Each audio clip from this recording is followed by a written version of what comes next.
evangelio. El evangelio no es una religión anexada a la galería de religiones. El evangelio es una idea fantástica. El evangelio es un contenedor del poder eterno.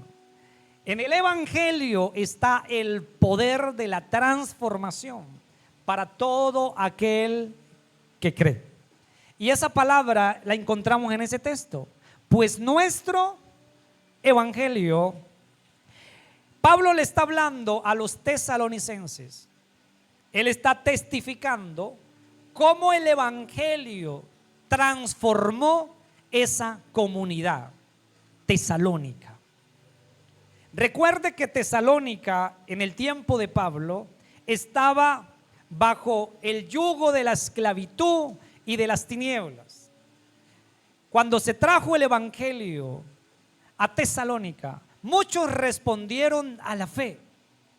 Pero quiero que le pongamos el ojo a esta gente, porque hicieron cosas fantásticas. Pablo está hablando que el evangelio, lo primero que produjo en ellos fue cambios. ¿Qué produce el evangelio? El evangelio produjo cambios. ¿Qué hace una religión? Educa personas. Pero la religión no trae cambios, educa la carne, no la mata. El evangelio tiene el poder para matar toda obra de la carne y tener la carne crucificada. La religión decora al hombre, le genera modestia al hombre, le enseña al hombre a, ¿cómo se le dice? Hay una palabra que estoy tratando de buscar en mi mente. Cuando nos soportamos,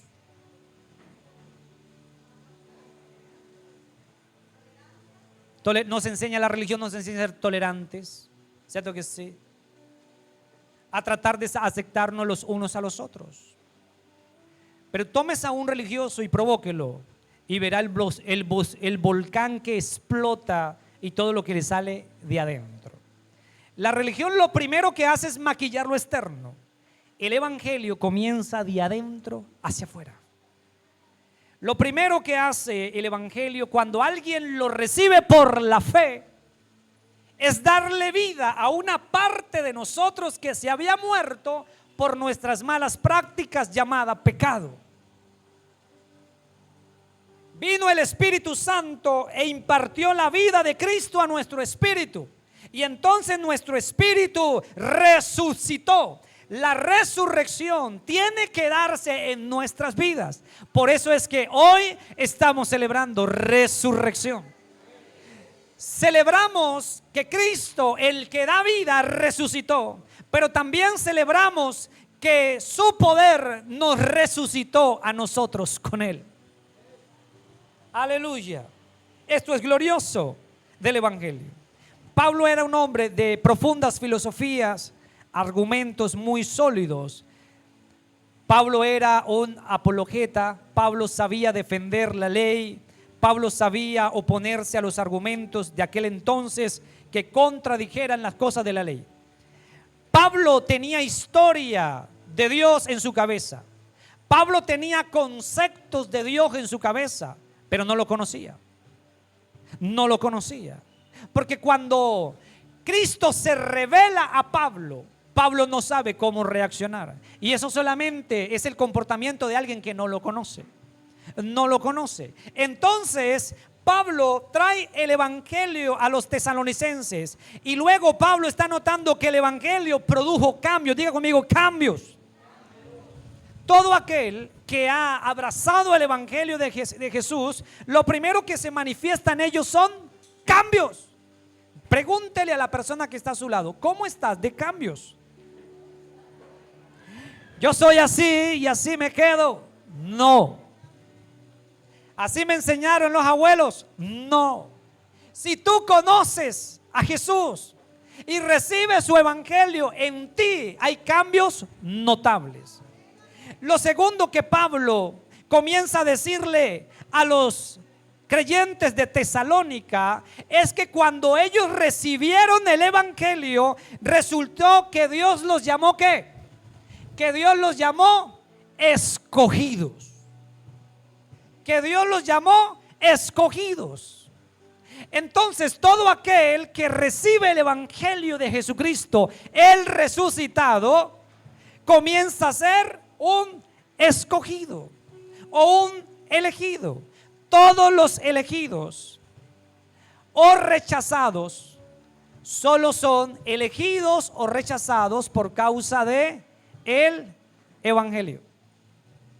Jesús no rechaza a nadie. Él puso su evangelio. Los que abrazan su evangelio se hacen escogidos y elegidos. Los que rechacen su evangelio, entonces ellos van a ser rechazados. Una vez les está diciendo Pablo que ustedes recibieron el evangelio. ¿Cómo? Por la fe. Somos elegidos por Dios, el Padre, siendo omnisciente, el Padre, teniendo pleno conocimiento, sígame, de todas las cosas, en el pleno conocimiento de Dios. Entonces nos escoge en Cristo por el evangelio. ¿Cómo sucede? Efesios 1:4. Miren lo que dice Efesios 1:4. Entonces el Señor hizo algo glorioso y necesito que entiendas esto. Pues nuestro evangelio, según nos escogió en Él. Él es Cristo. Antes de la fundación del mundo, para que fuésemos, propósito, ¿ese para qué? Propósito, fuésemos santos y sin mancha delante de Él.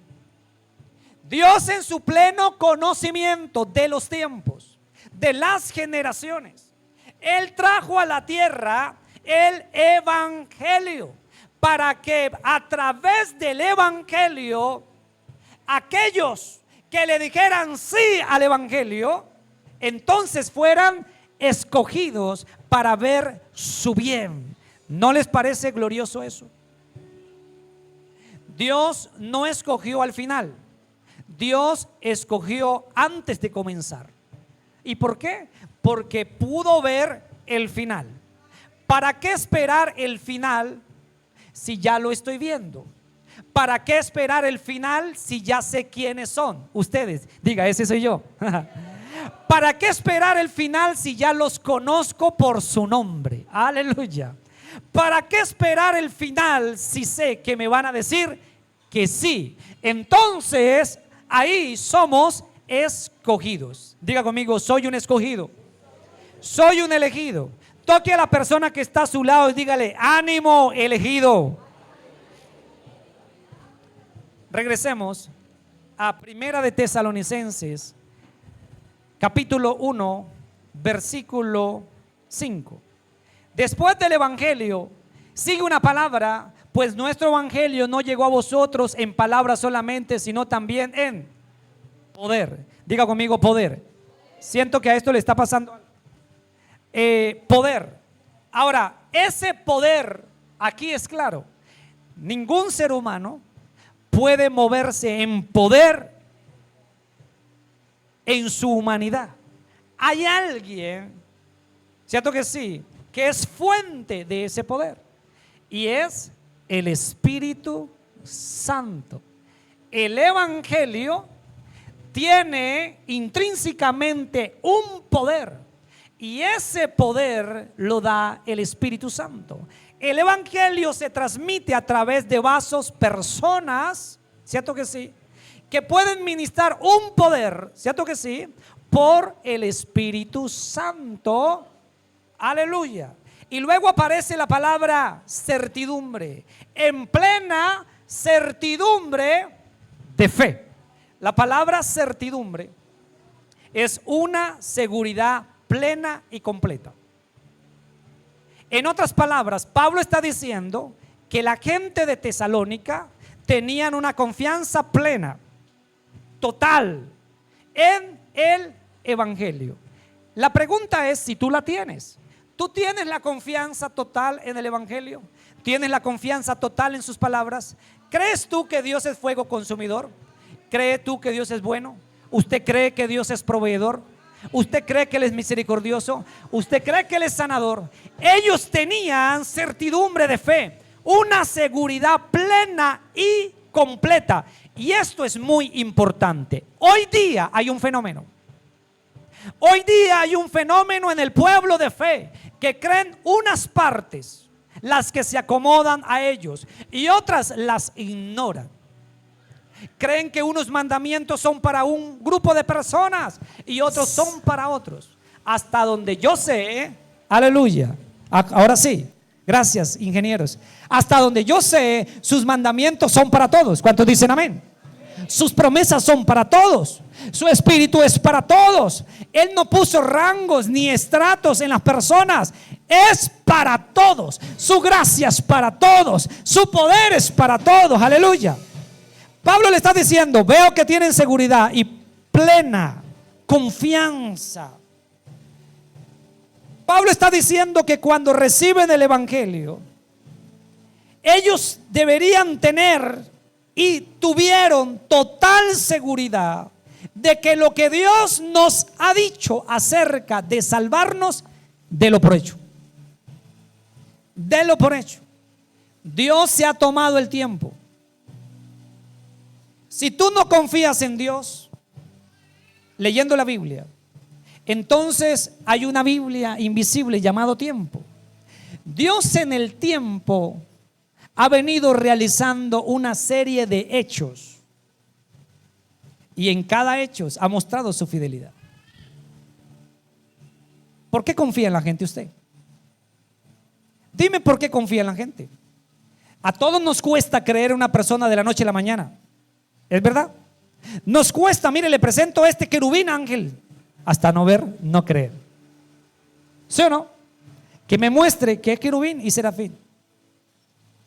Que entre al terreno, al campo, y yo lo veo y luego confío.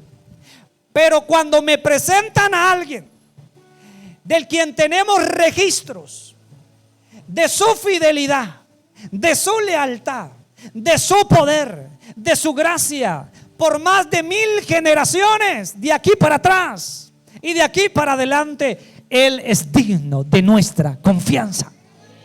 Yo creo que bienaventurado el hombre cuyo Dios es Jehová.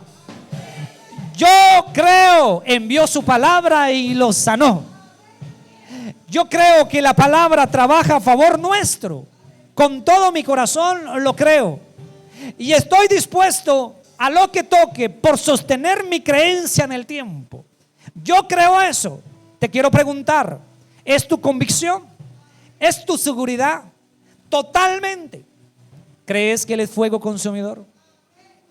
¿Cree que Él va a mandar a algunas personas al infierno? Yo creo eso. ¿Sabe por qué? A veces nos falta temor en el corazón. Hablamos de la gente, ¿cierto que sí?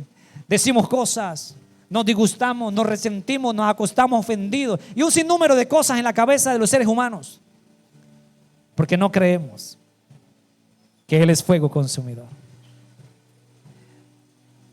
Porque piensas y sientes que Él no te ama igual. Si su amor no mengua, Él sabe lo imperfecto que somos. Él se ha tomado el tiempo para perfeccionarnos. Él sigue trabajando. Yo creo plenamente que usted no se quedará como está. Yo creo que usted va a mejorar, porque la Escritura dice: el que comenzó la buena obra la perfeccionará. Si usted es necio, no sé qué camino tome Dios contigo. Si usted es sabio, te va a ir mejor. Si el Señor te está llamando y te hace de los oídos sordos, no sé cómo lo vaya a hacer el Señor, pero una cosa sé: Él lo va a hacer. No sé el cómo, pero sí sé que lo va a hacer. ¿Te puede doler? Sí. ¿Te puede doler mucho? Sí. ¿Te puedes asustar y aterrorizar? Sí. Pero Él lo va a hacer. Yo creo que Él nos está perfeccionando. Dígale a la persona que está a su lado: no soy el mismo del 2024. Yo soy un hombre sólido, una mujer sólida, un joven sólido, un niño sólido en la fe. Ya no estoy tambaleando, ¿será que sí? Ya no estoy creyendo en fantasías por ahí. Estoy anclado en su palabra. Diga conmigo: plena certidumbre. Pablo está diciendo que los tesalonicenses lo tenían. Ellos tenían una seguridad. Escuche, Pablo está diciendo: no necesitamos dudar y de cuestionar, porque ustedes están tan seguros que nos admiramos de eso. Ellos tenían plena seguridad. ¿Por qué? ¿En qué se basaba su seguridad? Ellos sabían algo básico: Dios no miente. La Biblia dice que no es hombre ni hijo de hombre para que se arrepienta. Dios no miente, no está charlando. Yo sé que usted tiene muchos amigos humoristas y sé que tiene mucha gente conocida charlatán, pero Dios no está jugando a salvar gente. Él es el Salvador. Dios no está jugando a hacerle promesas. Él ya las cumplió, si usted no lo sabía. Lo que es promesa para usted, Él ya la cumplió. Él viajó en el tiempo hacia adelante. Él puso provisión en nuestro futuro. Él ya cumplió su palabra. ¿Usted sabe qué es descanso? Descanso es el premio después de haber terminado el trabajo. La Biblia dice que después de haber creado, Dios se sentó. Ese es el Padre. Pero luego me dice de otro Elohim que se sentó a su derecha. Ese es el Hijo. Si Jesús estuviese trabajando ahorita, señores, entonces estuviera de pie, no estuviera sentado. Él se sentó. Y la Biblia dice: siéntate a mi derecha hasta que ponga a tus enemigos por estrado de tus pies. Dígale a la persona que está a su lado: no pidas nada, ya lo tienes todo. Ay, sí, ¿cómo así? Yo creo Efesios 1:4. Póngame Efesios 1:4, que dice: Él nos bendijo con toda. Yo no sé qué a veces pedimos. Según nos escogió antes de la fundación del mundo, para que fuésemos. Efesios, dije 1:4. Creo que me perdí, pero bueno, esas cosas suceden. Efesios 1:3. Ese es. No estaba tan lejos, ¿cierto que sí? Pegué como a la... Tengo que afinar la mira. Bendito sea el Dios y Padre de nuestro Señor Jesucristo, que nos bendijo. Presente, pasado, futuro. ¿Cómo nació usted? Usted nació bendecido. Dígale: tienes cara de bendecido, pero con un que otro pensamiento fracasado. ¿Entiende lo que digo? En Cristo naciste bendecido. Por su resurrección tenemos derecho a todo. Yo no sé si hay alguien que pueda entender eso. My God. Hay otra palabra y es: ¿sabéis quiénes fuimos? Primera Tesalonicenses 1:5. Mire lo que dice: como bien sabéis cuáles fuimos, ustedes se dieron cuenta, voy a parafrasearle, ustedes se dieron cuenta cómo fue nuestra conducta entre ustedes. Algo así. Escuche esto. Pablo está hablando que quería recordarles el testimonio de su vida. ¿Cómo era vivir entre ellos? Pablo les está diciendo: recuerden cómo viví entre ustedes. Recuerden mi testimonio. Verso 6. Recuerden cómo viví entre ustedes. Y viene el verso 6 y dice: y vosotros vinisteis a ser imitadores de nosotros y del Señor. ¿Imitadores de quién? ¿Y de quién? No sé, ¿le parece algo raro? Eso no tiene relación con el tipo de pensamiento de la iglesia de hoy. Yo no imito hombres, yo imito a Cristo. Ahí dice, Pablo está elogiando a los tesalonicenses, ese es el contexto. Y vosotros vinisteis a ser imitadores de nosotros. El verso 5 dice: porque ustedes vieron cómo me conduje en medio de ustedes. Les he dado testimonio, conducta. Han visto mi carácter, mi comportamiento. Ustedes comenzaron a imitarnos a nosotros, pero también imitaron al Señor. Usted tiene que entender que su conducta en medio de su casa, su matrimonio, sus amigos, su trabajo, genera una influencia para salvación o para perdición. Hay gente que no se convertirá nunca porque ha encontrado gente que les desgració la vida con una mala conducta cristiana. ¿Entiende lo que digo? Hay gente que tiene cerrado su corazón porque mal llamados creyentes tuvieron conductas nocivas y no creen. Necesitan verlo a usted. Necesitan conocerlo a usted.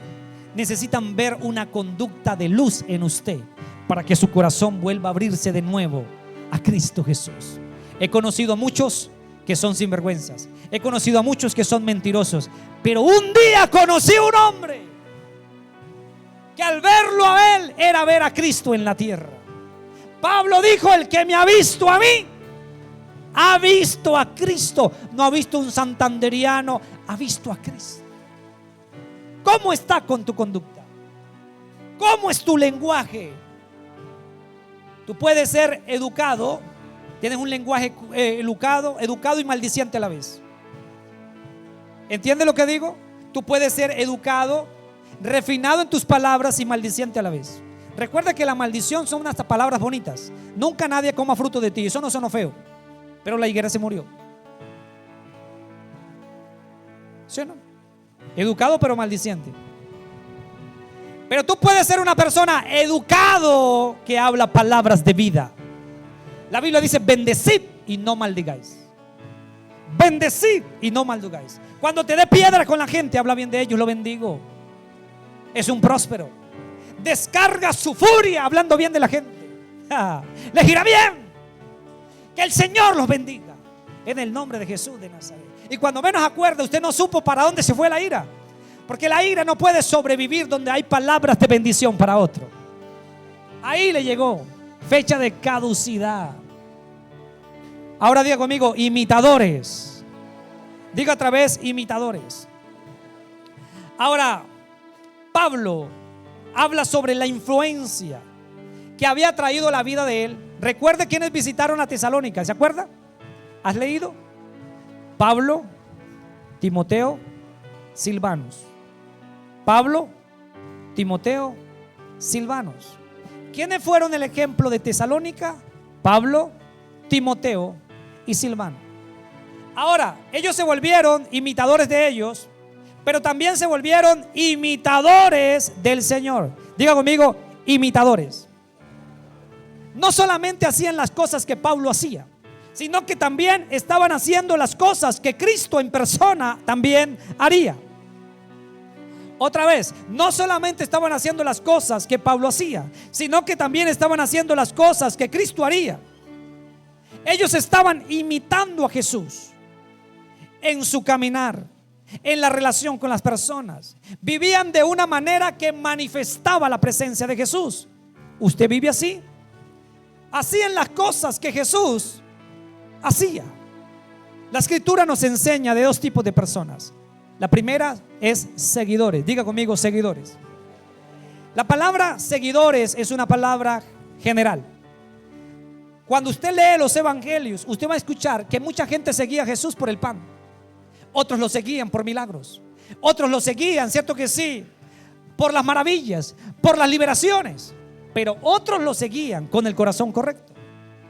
Ahora, quiero que esa palabra seguidores le demos la aplicación siguiente.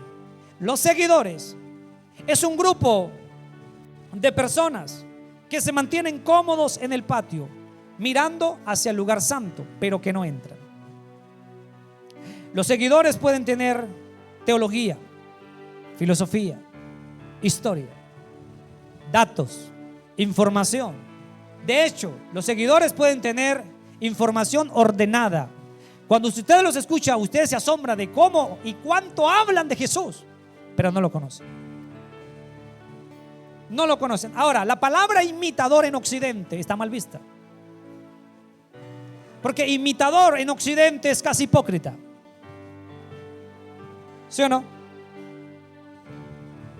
No es auténtico, es falso.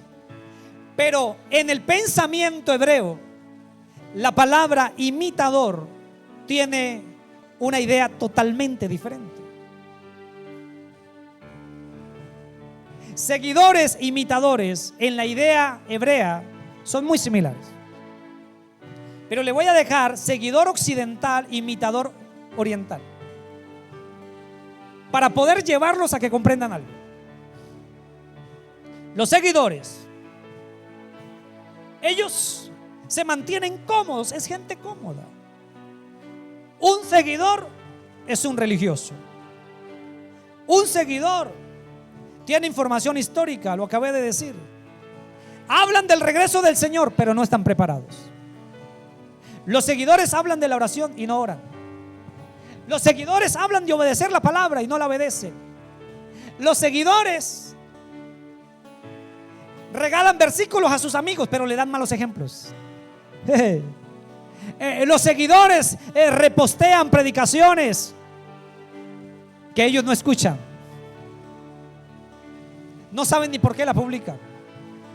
Ellos comparten palabras que no tienen la intención de hacerla, porque los seguidores se sienten cómodos en el estado en el que están. Los seguidores de vez en cuando entran al lugar santo para tratar de calmar sus conciencias.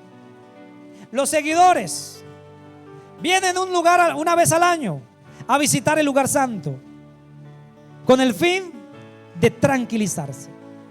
Pero los imitadores es gente profunda, es gente de raíces. Diga conmigo, raíces. ¿Usted sabe qué significa el concepto raíz? Lo que no se ve, pero que te sostiene. Lo que no se ve, pero que te sostiene. My God. Los imitadores es gente que arde en el Espíritu Santo. ¿Lo cree? Los que imitan a Jesús es gente con mentalidad de tabernáculo, es gente con mentalidad de aposento, es gente que busca su presencia. Los imitadores es gente maciza, gente que ha hecho su corazón uno con el Espíritu Santo. Los imitadores son gente de revelación y práctica, es gente que conoce para hacer, es gente que sabe para comenzar a vivir conforme a lo que sabe. La gente imitadora es gente del lugar santísimo, no es gente de patio. En el corazón del que imita a su maestro no hay espacio para la mediocridad, no hay espacio para las excusas. La gente que imita a Jesús saben que el que ha visto, lo ha visto a Él, ha visto a Cristo. El que imita, imita con propósito, porque saben que lo están viendo. Señores, todo imitador del que está hablando Pablo, posiblemente la palabra imitador en Occidente tenga otra aplicación, pero quiero que entienda la idea en el que se puso el texto. Ahora, Hebreos 13:7 dice, vamos a ver si esto es para nosotros hoy. Acordaos de vuestros pastores que os hablaron la palabra de Dios. Considera, eso dice, mire, observe, piense, reflexione, concluya cuál haya sido el resultado de su conducta. ¿Y qué? E imitar su fe. Dígale a la persona que está a su lado: para que yo te imite a ti, tienes que dejarme conocer algo de ti. ¿Quieres saber qué es? Dile: muéstrame tu conducta y te diré lo sólido que eres. Muéstrame tu conducta y te diré cuánto lo conoce. Muéstrame tu conducta y te diré si nos vamos a ver en el cielo o nos tenemos que despedir en algún momento. Chao, chao, nos vemos porque vamos para lugares separados. E imitar su fe. Señores, eso se sostiene para la iglesia. La iglesia de Tesalónica imitó a Pablo e imitó a Cristo. Y luego en el libro de la revelación sacerdotal, Hebreos es un libro de sacerdocio, del cambio de sacerdocio, mantiene la idea. Miren la conducta de sus pastores, miren el matrimonio. Pero hay una enfermedad y es el mal entender de ser auténtico. El mal entender de lo que significa ser auténtico. Usted tiene que saber que está en medio de dos ideas caídas y una idea suprema, la idea de Dios. Usted tiene que saber que la idea de Dios es auténtica, es veraz y es verdad.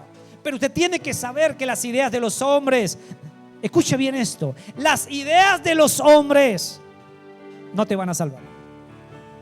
No pueden hacer nada por nosotros. Un día me tuve que parar frente a la palabra y me pregunté: ¿qué necesito? Y me di cuenta que no necesito nada. Luego me paré frente a la Biblia y me pregunté: Oscar, ¿qué quieres? Y me di cuenta que no quiero nada. Otra mañana abrí la Biblia y me paré delante de ella y me pregunté: Oscar, ¿qué quiero alcanzar? Y me respondí: no quiero alcanzar nada. En alguna parte surgió un pensamiento: hombre sin sueños. Y entonces tuve que recordarle a ese pensamiento lo que Dios dijo de mí. Tú luchas con que estás incompleto. Dios te ve terminado. Te animo para que te veas como Dios te ve. Te ves insuficiente. Dios te ve muy suficiente.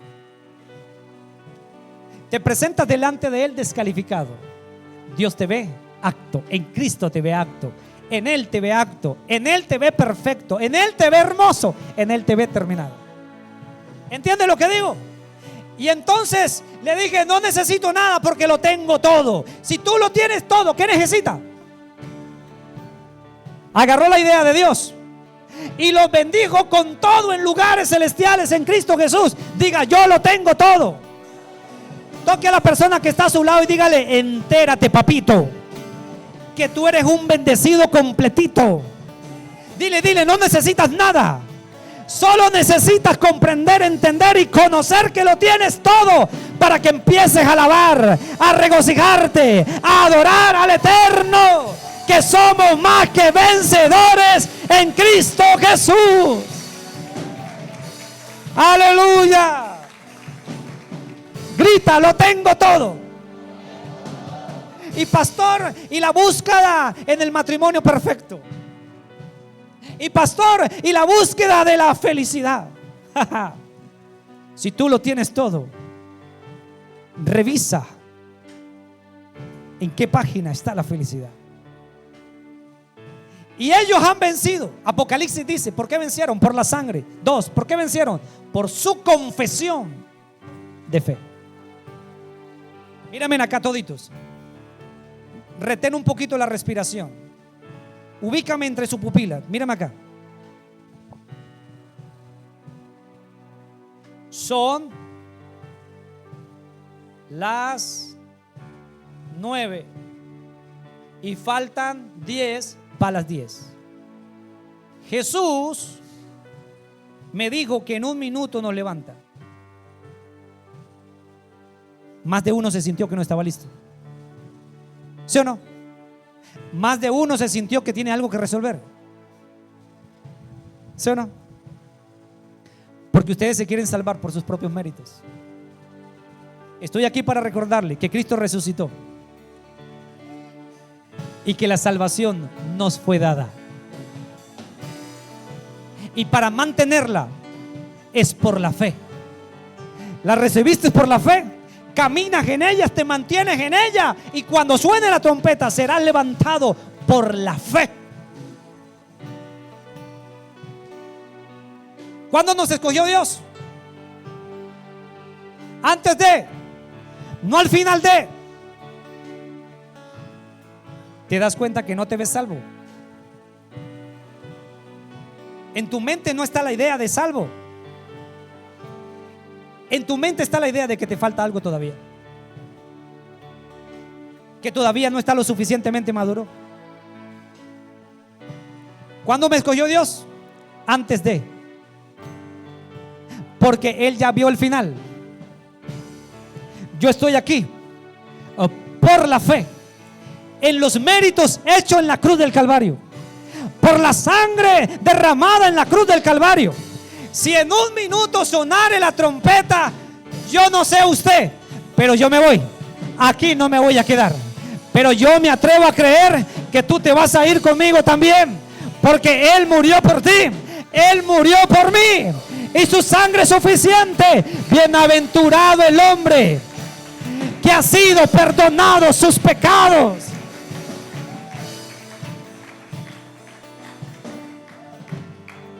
Todos ustedes han estado lidiando con que se pueden quedar. Cuando les hablan del infierno, se le engrajunan, se le encrespan los vellos de las piernas.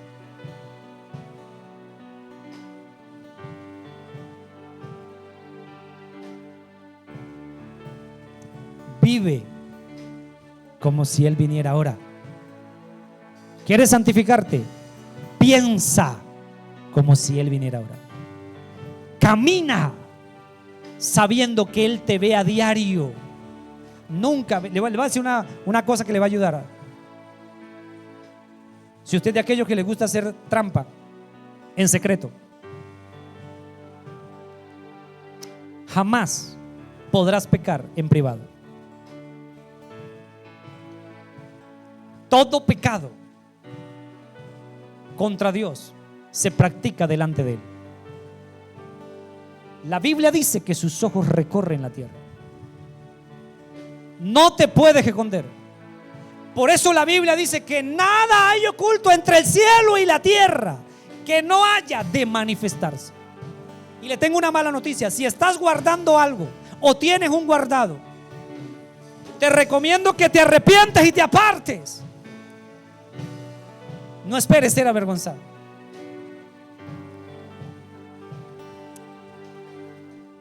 Escuche lo que significa imitador en hebreo. Hay varias palabras que encierran la idea de imitador, pero hay una palabra, y es la palabra iklab,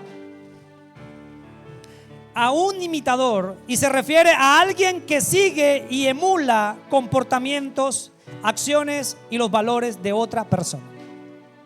Pero quiero que entienda que la palabra imitador en el pensamiento hebreo es un concepto académico. ¿Cómo así? Sí. En aquel entonces a la gente se le enseñaba, aprendían haciendo lo que el maestro hacía. Y al hacer lo que el maestro hacía, del depósito que había en el maestro, entonces ahora circulaba hacia el discípulo, el nuevo estudiante. Entonces Pablo dijo: ya sé por qué crecen ustedes, y ustedes van a mirar lo que les hicieron o lo que ellos hicieron en la ciudad de Tesalónica. ¿Por qué era la importancia de la imitación en el pensamiento? 1, para aprender.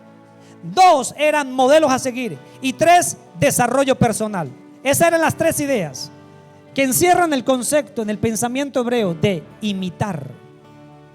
Imitar, imitar, imitar.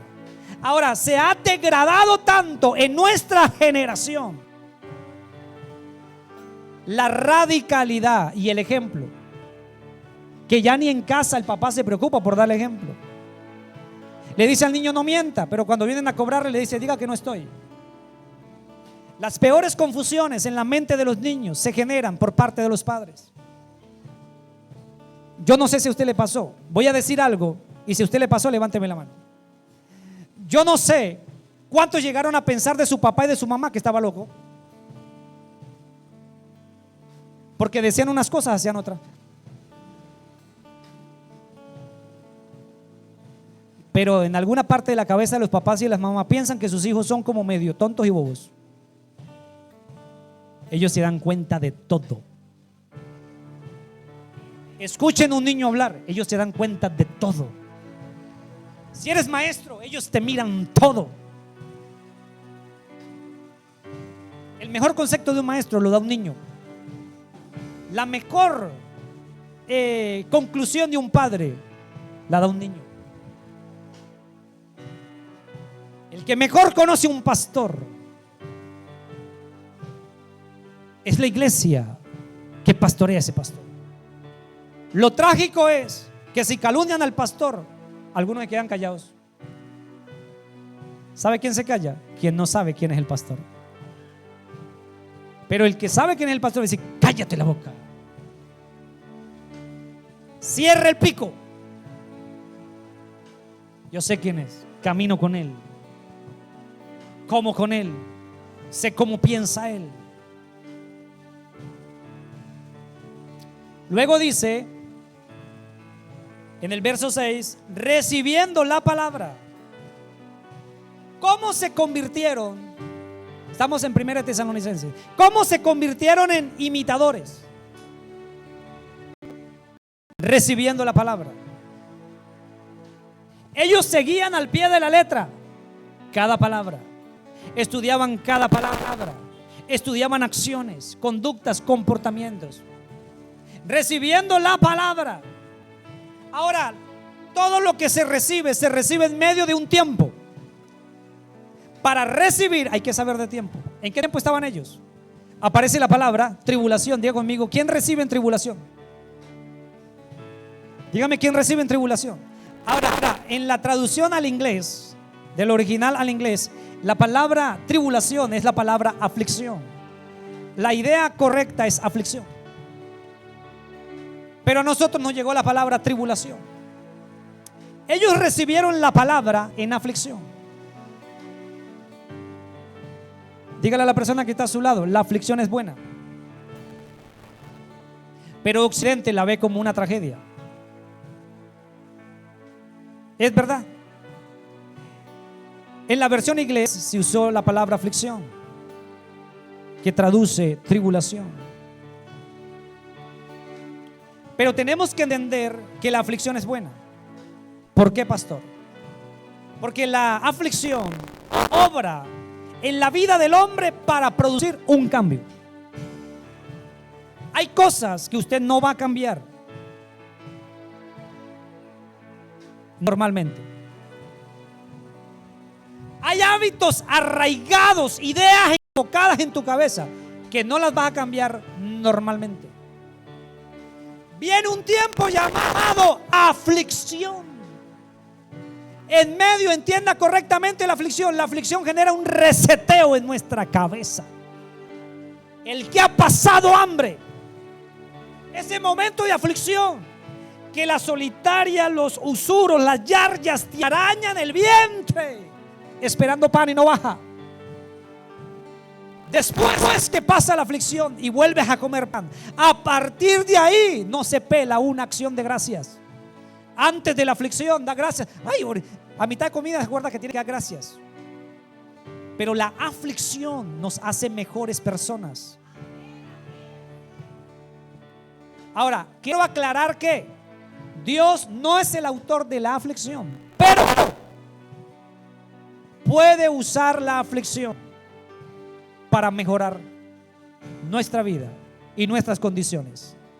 ¿Dónde dice eso? La Biblia dice que había un hombre llamado Job. La Biblia dice que este hombre era rico, tenía tractocamiones, tractomulas y un sinnúmero de cosas. La Biblia dice que tenía hijos. Un día perdió los camiones, las tractomulas, la fama, perdió los hijos, perdió todo. El hombre dijo: desnudo salí, desnudo volveré. Sea el nombre de Jehová bendito. Ninguna tragedia puede robar tu alabanza. Dígale a la persona que está a su lado: tu éxito está en cómo responde frente a la aflicción. Otra vez, tu éxito está en cómo responde frente a la aflicción. Hay gente que se hizo rica en medio de crisis. Si yo te digo, la crisis es tu amiga, la abrazas. Si yo te digo, la aflicción es tu amiga, tu mejor aliada, te deja mirar lo real que somos. Señores, aunque Dios no es el que genera la aflicción, la Biblia dice al final del libro de Job que Job fue bendecido 2 veces más. Dígale a la persona que está a su lado: Dios no es el autor de la aflicción, pero puede usarla para mejorar mis condiciones de vida. Job al final tuvo el doble. ¿Y qué aprendió en la aflicción? Número 1, Job aprendió que de nada sirve el sacrificio sin cambios. Puedes hacer sacrificio todo lo que sea. 2, que nada sirve el sacrificio sin corrección. Él sacrificaba por los hijos. ¿Ha leído el libro de Job? Él sacrificaba. ¿Qué tal que hagan algo malo? Pero nunca los corregía. Se van a morir las chivas, se van a morir los cabros y los hijos se van a perder. ¿Por qué, pastor? Porque si a la oración no le pone corrección, tus hijos se van a perder. ¿Aló? Pero si al amor que tiene por tu marido no le pones confrontación, su marido no va a cambiar, se queda siendo el mismo indio. Pero si el amor que tiene por su mujer no vienen correcciones, se va a quedar en las mismas, con las mismas, pelea hasta dormida.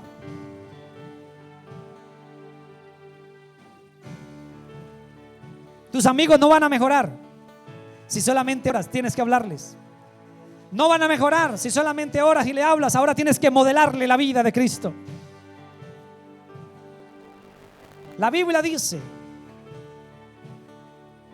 que Job fue mejorado. Y luego habla del gozo del Espíritu Santo. Ellos recibieron en medio de gran aflicción, acompañados por algo en la aflicción: el gozo del Espíritu Santo. Dígale: ¿dónde está el gozo? Diga: ¿dónde tienes el gozo?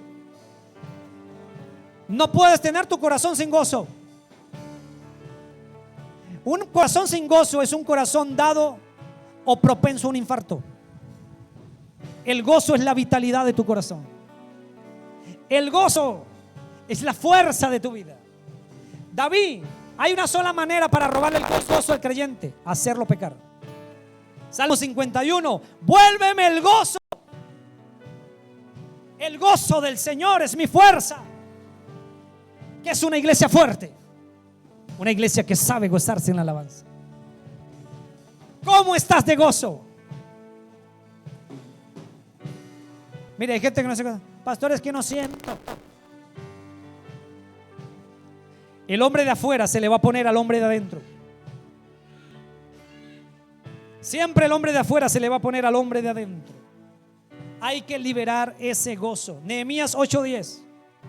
¿Cómo se edifica? ¿Cómo edificó Nehemías? Había aflicción. Ahora nosotros queremos prosperar sin tener aflicción. La Biblia dice que el que deje padre, madre, hijos, hermanos, por mí, recibirá 100 veces más en esta tierra. ¿Con qué? Recibirá 100 veces más en esta tierra con aflicción. Y en la vida venidera, la vida eterna. Dígale: yo soy una especie que me reproduzco, prospero y avanzo en medio de tribulación y aflicción. Ay, diga conmigo: se me fue el miedo. Del versículo que habla de la gran tribulación. Vienen tiempos terribles para la tierra, pero hay una especie que se llama iglesia que sabe vivir en tiempos terribles y sabe prosperar en esos tiempos. Luego les digo: hijo, come grosura, bebé vino dulce y envía porciones a los que no tienen nada preparado, porque día santo es a nuestro Señor. No os entristezcáis, porque el gozo de Jehová es vuestra fuerza. Dile a la persona que está a su lado: no se entristezca, porque te haces débil. Alégrate. Santiago dice: hay alguien triste, cante alabanzas. Hay alguien que está pasando situación de luto, cante alabanza. Nada compite con tu gozo. Nada puede competir con el gozo que nos da el Espíritu Santo. ¿Sabe por qué el mundo no nos entiende? Es por el gozo. ¿Usted paga riendo? Sí, y bien caro que están. A ver, pregúntese, ¿cuánto paga de recibo? La luz. Vienen 300. ¿Y cuánto viene el agua? Como en 3.50, ahí son 6.50. ¿Y cuánto gana usted? Al mínimo no, le suben muy poco. ¿Y usted vive? Sí. ¿Y está endeudado? No. ¿Y usted come bien? ¿Y qué come? Pollo, pescado, carne, chicharrón, solomillo, costilla ahumada. ¿Y cómo rayos lo hace? No sé. Y usted duerme con todos esos problemas, profundísimo, porque escrito está: a su amado Dios le da el sueño. Y no siente que lo jalan del pie. No, porque la Biblia dice que Él me rodea con cántico de liberación. Y donde Dios está rodeando, no hay diablo que se meta. Donde Dios vigila, no hay diablo que se meta. No conozco una casa que Dios vigile que la hayan podido robar.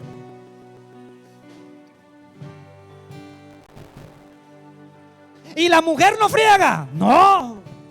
¿Y en el matrimonio tiene gozo? Sí. Bueno, y cuando hay tensiones, ¿duran mucho para perdonarse? No, porque por el gozo que tengo, la busco a ella y le digo: mami, reconcíliate conmigo. Y ella me dice: bueno, papi, no vamos a perder nuestros mejores días. Y los niños no cansan y son fastidiosos. No, porque el gozo también está en los niños. Los niños cantan alabanza. Y cuando le llega la suegra también tenemos gozo. ¿Por qué? Porque Dios es el que guarda la casa. ¿Y por qué? Porque Dios nos ha dado suegras de bendición. ¿Cuántos dicen amén? Bendito sea el Señor por las suegras que Dios nos ha dado. Oh, pastor, si usted conociera la mía, tuviste un problemita, no pudiste discernirla, la entendiste mal, se fuiste contra ella. Y tienes 50 y no te has casado, sí. Y tienes gozo, sí. Porque el que busca tener gozo casándose no lo va a encontrar. Primero hay que ser gozoso soltero para poder mantenerse gozoso casado. ¿Y qué hace con las injusticias de este mundo? Todo el mundo tiene la culpa, el gobierno que nos tocó. Yo sé que hay oportunidad de elegir a Jesús, pero hay mucha gente eligiendo a Barrabás. Ni modo, tenemos que lidiar con ciertas cosas, pero el gozo sigue siendo mi fuerza y mi fortaleza. Pero tus padres te echaron, escrito está: aunque tu padre y tu madre te dejare, el Dios de mi gozo me recogerá. La iglesia es el mayor orfanato de la tierra, donde están todos los que Dios ha recogido. Alabado sea el Señor. Dile a la persona que está a su lado: si quieres que te imite, muéstrame tu gozo. Dile, si tú quieres que yo te imite, muéstrame tu gozo. No, pero no me muestres los gozos cuando hay torta y ponqué. No me muestres el gozo cuando hay camuro asado. Muéstrame tu gozo cuando todo es denso, cuando todo es así áspero. Muéstrame tu gozo cuando la situación no va bien. Y entonces te hace digno de imitar. Miren a su pastor, observen su conducta y si es digno de imitar su fe. Yo ya sé que es que se me muere un hijo. Ya pasé por ahí. Hemos visto la muerte de Landas. Hemos estado en medio de muerte. Hemos servido con persecución, pero por todo nos alegramos. Ningún ser humano será tu enemigo. La Biblia solo me dice que hay un enemigo. Mi inspiración en la cruz dijo: perdónalos porque no saben lo que hacen. Con el enemigo no se hace alianzas. Con el que no es tu enemigo, con ese se hace alianza. Dios hizo una alianza con los hombres a través de su sangre. ¿Dónde está tu gozo? Pregúntale a la persona que está a su lado, ¿dónde está el gozo? Alabas con aire acondicionado, con calor. Muéstrame tu gozo, muéstrame tu gozo. El gozo de Dios es nuestra fuerza. Señores, Saúl estaba temblando. David estaba en el gozo. Cuando tienes gozo, tienes sarcasmo santo. ¿Cierto que sí? ¿Qué le darán al que vence a ese grandote? Cuando tienes gozo, estás explorando otras posibilidades, mientras que otros están asustados. Van a eximir de impuestos a la familia que vence a ese tipo. Y entonces agarra una piedra. El gozo es tan grande que no se apoya en la onda y en la piedra, sino en el Dios grande. Que una piedra pequeña tumba a un gigante. Y entonces se fue. Deme un hombre que pelea conmigo. Él no va temblando, él va con gozo. Pero ¿de quién aprendemos el gozo? El Dios a quien imitamos. La Biblia dice que Jesús primero puso el gozo delante de él. Nadie puede lidiar con una cruz si no tiene gozo. Dígale conmigo: el gozo te dará fuerza para soportar la cruz. Diga conmigo: el gozo va a acompañar a la tumba. Pero el gozo tiene un día para celebrar. Al tercer día, la gloria del gozo se manifestó y levantó a Cristo. Dígale conmigo: alégrate. Porque hay resurrección para los que mueren en Cristo Jesús. La Biblia dice: y los muertos en Cristo resucitarán primero. Resucitarán primero. El día que nos toque, no moriremos tristes. Dígale a la persona que está a su lado: te voy a soltar una. Diga: mi muerte será con gozo. No tendré una muerte trágica. Yo voy a dormir con gozo. Pregúntele ahora: ¿por qué vas a dormir con gozo? Respóndale, diga: porque yo sé. Dígale: porque yo sé que la resurrección es para mí. Y al sonar su voz como sonido de trompeta, escrito está: los elegidos. Diga conmigo: todo elegido tiene el primer lugar. Los elegidos, los muertos en Cristo, los elegidos en Cristo, los escogidos antes de, tendrán en la resurrección. Y la buena noticia: los que hayamos quedado. Yo creo que no estamos tan viejos. Dile: tú aguanta para verlo venir. Tú aguanta, tú lo vas a ver venir. Todo ojo le verá. Diga: yo lo voy a ver, yo lo voy a ver. Yo voy a ver a Cristo venir. Ese día será glorioso. Oh, comencé a vivir un gozo por ese día. Ese día yo voy a decir: valió la pena soportar. Diga conmigo: ¿sabe qué dijo Pablo? Pablo dijo algo de la aflicción que me reventó la cabeza. Pablo dijo: esta leve tribulación momentánea no se compara con la eternidad del gozo que voy a tener con el Padre eterno. Saque el dedo profético, colóquese de pie y dígale a la persona que está a su lado: ánimo, ánimo, pon el gozo delante de ti. Ánimo. ¿En qué versículo quedamos? En el 7, subraya ahí su Biblia. Quedamos en el 7 para el próximo. El gozo de Dios es nuestra fortaleza. Levante sus manos y dele gracia al Eterno. Pero quiero ayudarte con una oración. Dile: Jesús, en ti estoy completo. Tú me has hecho perfecto. Me has santificado. Me has purificado. me has hecho hijo, soy heredero. Pedro escribió de mí. Cuando Pedro me vio a mí, me dijo: Óscar, eres nación santa, pueblo escogido por Dios, aleluya, heredero de toda promesa y de toda riqueza. Padre, gracias porque en ti, como iglesia, por el evangelio, la resurrección y la sangre de Cristo, nos has hecho completos. Declare: estoy completo. Dile: diablo, estoy completo. Dejaré de caminar a partir de hoy con pensamientos de víctima. Dejaré de caminar hoy con pensamientos de que soy sufrido, de que no he tenido oportunidades, porque hoy me estoy enterando que en Cristo estoy completo, perfeccionado, santificado. Sacúdete, sacúdete, porque en Cristo estás completo.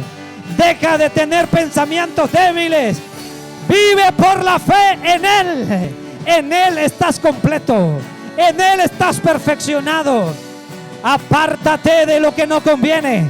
Déjalo. Hay poder para dejar. Hay poder para dejar. Si Dios te mandó que el que mentía no mienta más, es porque en ti hay poder para dejar. Dejar lo que no sirve, dejar lo que daña, dejar lo que lastima, dejar lo que me confunde. Déjalo. Bata sus manos al cielo en el nombre de Jesús de Nazaret.